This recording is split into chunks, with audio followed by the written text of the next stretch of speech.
Today we're going to be looking at the powerful voice creation tool called ElevenLabs. This AI text-to-speech platform is one of the most well-known voice cloning platforms, giving you the ability to turn any written text into audio that is mostly believable. In this video, we're going to look at the different voices you can use inside ElevenLabs and what options there are. And we're going to look at how I use ElevenLabs to create my host's voice for the AI Briefing podcast and just how easy it is to do it. Now, this video isn't necessarily going to be a full breakdown of all the ElevenLabs features and how to use them all, even though there are some pretty cool features like text-to-sound effect and voice dubbing. The intent of this video is to serve more as an introduction to ElevenLabs. That said, if you do want to see more features not discussed in the video here, let me know down in the comments of this video. There are an insane amount of voices inside ElevenLabs, and it can be a little overwhelming at first. But what's nice is that you can sample the different voices and actually filter out the different voice types so that it makes it easier for you to choose. By coming over to Voices on the left side of the screen here, and then clicking Library at the top, here you can see all of the different voices that exist inside ElevenLabs, and there are a lot. But what's cool is you can actually filter down by different types of voices if you want. So maybe you want a conversational voice, or maybe you want more of a character and animation kind of voice for a video that you're creating. Plus, you can click on this advanced filter button here, and you can filter out the different categories, choose a gender, age, and language for your voice. So let's just come in here. We're going to choose female, young, and we're going to do English because I don't know any other languages. So that makes it pretty easy. And then we can even choose accent here. So we can choose if we want American accent, an Australian accent, British, a lot of accents. So let's do British, see how that sounds. Now we have all the different female, English, British voices here, and all we have to do to test them is to hit sample. Where there is great love, there are always miracles. I can't believe you would risk our necks like that. You nearly were the end of us. She never thought she'd ever see his face again. But here he was. Evil, cold, calculating. Now let's see what happens when we switch to American. Now you see all the voices changed. Find a comfortable place to lie down. Make sure your spine is straight. Hey everyone, welcome back to the channel. Today, we're talking about all the latest news. Now you will notice on all of the voices there are these different icons above, and you want to hover over these and double check what they are before you just go adding the voices. Because some of them, like Chrissy, the millennial female, you can see 2x. This voice model uses a custom rate and has a 2x character multiplier for you.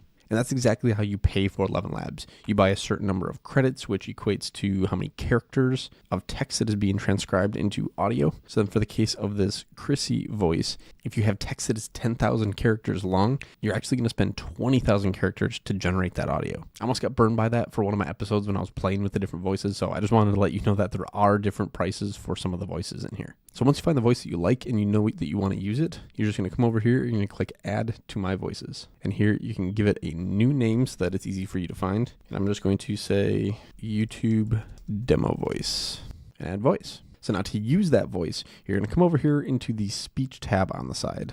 And this is where you're going to put in your text. But before we do that, we're going to come down here, we're going to scroll through the different voices, and we can find the YouTube demo voice. This is the one that we just added. Now we'll just come into this text box here, and we'll type in some text. So I'll say, hello, welcome to my podcast. You're really going to enjoy this episode, so don't go anywhere.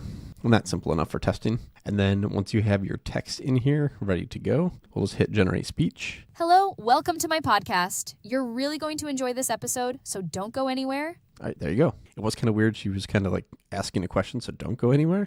But that is kind of the caveat to using these AI voice creation tools, is it is a little bit difficult to get them exactly perfect, but you can regenerate this. You can make tweaks to the script and then regenerate this.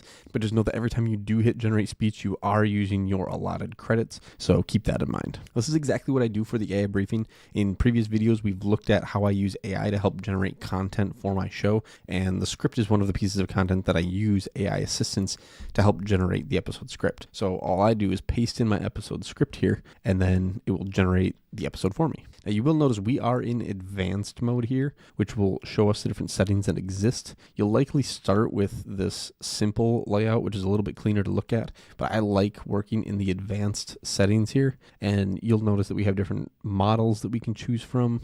11 Multilingual V2, I believe, is the most up-to-date, most current version of the model. But what I've noticed is if I start changing the models from what it's defaulted to for the specific voice, then the voice starts to get a little crazy. So I tend to leave it at whatever it defaults at, but it's definitely worth playing around. Some of the models are better than others, and if you're trying to use different languages, you might need to actually use the multilingual version of the model. Additionally, we have stability and similarity settings in here. And if we hover over this, they basically just control how variable the voice is. So with stability, the more variable you make the voice, the less predictable it's going to be, and it will get very expressive, and it might get expressive in kind of a weird way. And the more stable you make it, the more monotone that it's ultimately going to end up being. Likewise with similarity, the way that I understand it is this is how predictable your voice is going to be. If you have a low similarity, then one sentence to the next could be wildly different. And if you have a high similarity, it could be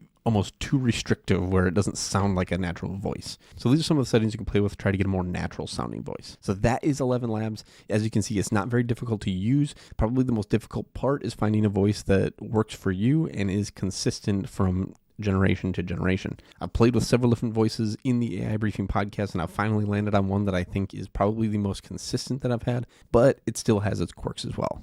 Next week, we're going to take it all one step further, and we're going to incorporate AI avatars using a platform called HeyGen. In that video, I'll show you how to not only generate audio for your content, but create lifelike avatars that will be on screen reading the content for you. So if you're interested in that, make sure you're subscribed to this channel, and I'll see you in the next one.